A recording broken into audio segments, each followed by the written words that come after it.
Bismillahirrahmanirrahim. Assalamualaikum warahmatullahi wabarakatuh.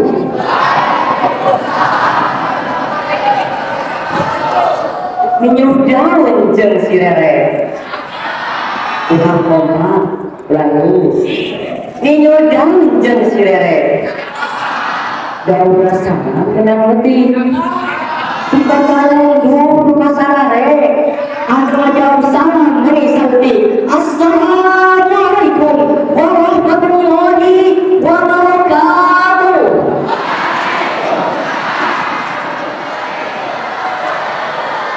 Hamdan wa syukran lillah wassalatu wassalamu ala rasulillah amma ba'du. Pertama-tama yang paling utama tiada kata yang paling indah kecuali puji serta syukur kita kepada Allah Subhanahu wa Ta'ala. Allah yang Maha Pengasih, yang kasihnya tak pernah pilih kasih. Allah yang Maha Penyayang, yang kasih sayangnya tak pernah terbilang kepada hamba-hamba yang disayang.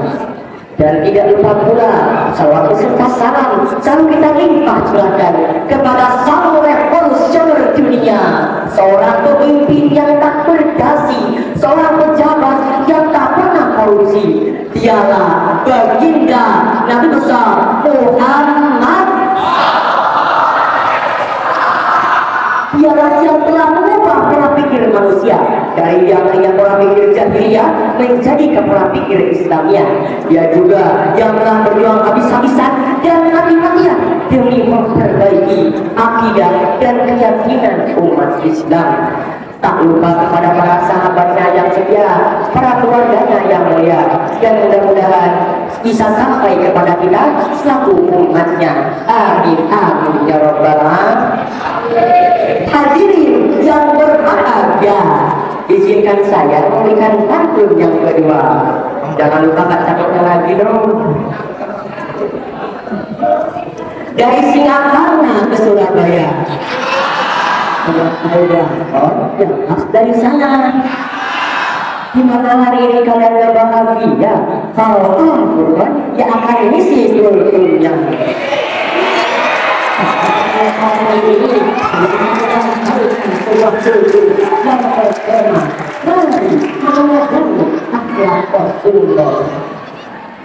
Jamaah, oh jamaah, dan kemudian Rasulullah SAW di antaranya menjadi seorang pemimpin yang mengutamakan kepentingan umatnya dan yang mengutamakan akhlakul karimahnya, yang pada akhirnya mampu membawa umatnya yang tadinya biadab menjadi beradab, yang tadinya berseteru menjadi satu, dan yang tadinya menyembah berhala ini menyembah Allah Subhanahu wa Ta'ala.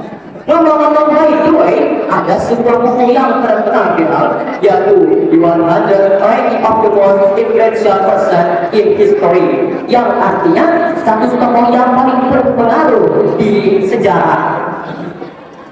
Michael Hespan, seorang muslim, kira-kira menempatkan Nabi Muhammad di urutannya keberapa sih? Dan ternyata beliau menempatkan Nabi Muhammad di urutan yang paling atas sebagai tokoh yang paling berpengaruh di dunia. Mengapa bisa begitu? Pengen tahu ya teman-teman? Pengen tahu aja, pengen tahu banget. Ya udah deh, saya kasih tahu jawabannya. Sebagai seorang muslim, tentu kita meyakini bahwa Nabi Muhammad adalah tokoh yang paling paripurna akhlaknya. Betul? Dalam diskusi dikatakan wawaka ya Muhammad lama farakal akhlak. Artinya, jika bukan karena engkau wahai Muhammad, tidak akan menciptakan alam semesta ini. Nabi Muhammad juga sering disebut dengan Al-Quran yang hidup. Pernyataan bahwa Nabi Muhammad merupakan Al-Quran yang hidup bukanlah kata-kata yang kata-kata ataupun kata bukti yang nyata. Dalam suatu riwayat, Sayyidah Aisyah ditanya oleh seorang sahabat mengenai akhlak Rasulullah. Ya ummul mukminina, al-bi'ina an khulqi Rasulillah sallallahu alaihi wasallam. Qalat alasta taqra'ul Qur'an? Qultu bala. Qalat fa inna khulqan nabiyillah sallallahu alaihi wasallam kana al-Qur'an. Rawahu Muslim. Wahai ummu al-mu'minun, beritahukanlah kepadaku mengenai akhlak Rasulullah. Maka Aisyah menanyainya kembali, apakah kamu tidak membaca Al-Quran? Maka aku menjawab, iya. Maka Aisyah menjawab, sesungguhnya akhlak Rasulullah SAW adalah Al-Quran. Hadis riwayat Muslim. Allah juga berfirman dalam Al-Quran surat Al-Qalam ayat keempat. A'udzu billahi minasyaitonir rajim wa innaka la'ala khuluqin 'adzim. Artinya, dan sungguh engkau Muhammad benar-benar berbudi pekerti yang luhur. Rasulullah SAW adalah seseorang yang tinggi akhlaknya, baik dalam tutur katanya maupun dalam perbuatannya. Rasulullah SAW juga adalah seseorang yang terbebas dari dosa dan sudah dijamin masuk surga oleh Allah Subhanahu wa Ta'ala. Walaupun demikian, Rasulullah SAW senantiasa menghabiskan waktunya untuk berdoa, berdakwah, dan bermunajat kepada Allah Subhanahu wa Ta'ala. Berbeda dengan kita yang sudah jelas-jelas memiliki banyak dosa, akan tetapi tidak sadar untuk memohon ampunan kepada Allah Subhanahu wa Ta'ala. Betul tidak? Hadirin rahimakumullah. Ada sebuah kisah di mana ketika Rasulullah SAW sedang berdakwah, beliau dilempari batu dan hujatan dari kaum kafir sampai-sampai kepala beliau bercucuran darah.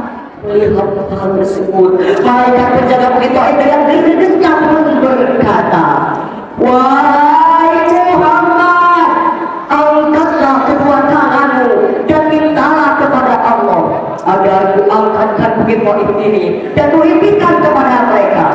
Akan tetapi Rasulullah menjawab, aku mohon jangan lakukan itu, mereka belum tahu. Dan setelah itu Rasulullah SAW berdoa agar anak-anak dari keturunan mereka telah beriman kepada Allah Subhanahu wa Ta'ala. Subhanallah, betapa mulianya akhlak Rasul. Ketika ia disakiti, bukannya ia membalas maupun membenci, akan tetapi ia malah mendoakan yang terbaik kepada mereka yang menyakiti. Berlandaskan firman Allah dalam Al-Quran surat Al-Ahzab ayat 21. A'udzu billahi minasyaitonir rajim. Laqad kana lakum fi Rasulillahi uswatun hasanatun liman kana yarjullaha wal yawmal akhir wa dzakarallaha katsiran. Artinya, sungguh pada diri Rasulullah benar-benar ada seni teladan yang baik, yaitu bagi orang-orang yang menerapkan rahmat Allah dan kedatangan hari kiamat serta yang banyak mengingat Allah. Uswatul hasanah artinya suri teladan yang baik. Nabi Muhammad SAW merupakan kaum amin dan uswatul hasanah, manusia termulia di kami bumi, idola kaum muslim, sehingga dan patutnya kita menjadikan akhlak Rasulullah sebagai kiblat utama untuk ditiru. Karena Rasulullah SAW adalah idola terbaik sepanjang masa, bukan ikon Korea maupun superhero Amerika.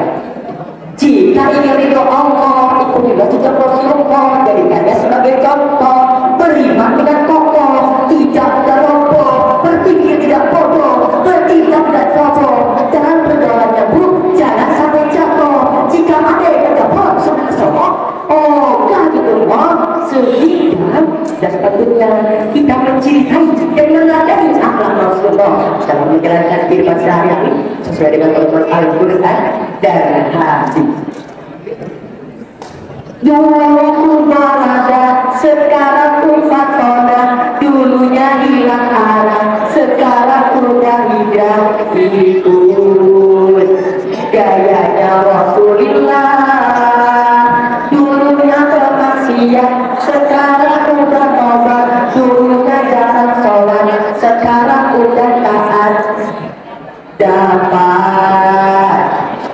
syafaat di akhirat. Sekian yang dapat saya sampaikan. Untuk penutup, saya akan sampaikan dua kesimpulan. Yang pertama, akhlak Rasulullah SAW bagaikan Al-Quran yang hidup, baik dalam tutur katanya, dalam perbuatannya, maupun dalam kepemimpinannya. Yang kedua, Rasulullah SAW memiliki bilangan hasanah atau suri teladan yang baik, sehingga berkabitnya kita mencintai, meneladani tentang jadikan dia idola terbaik di masa ini. Sekian yang dapat saya sampaikan. Semoga apa yang kita lakukan hari ini akan dicatat oleh Allah sebagai amalan yang baik. Amin amin ya rabbal alamin. Kurangan dan kesalahan atau kata saya tidak berkenan mohon dimaafkan, karena kesempurnaan hanya dimiliki oleh Allah Tuhan semesta alam. Terima kasih atas segala perhatian yang telah diberikan. Saya akhiri sama saya sehingga kita kembali. Jangan lupa catatkan ya. Jadilah hidup lebih bermanfaat. Seperti kata Ibn Abdul Rahman, jika ingin mendapatkan syafaat, maka contohlah Nabi Muhammad.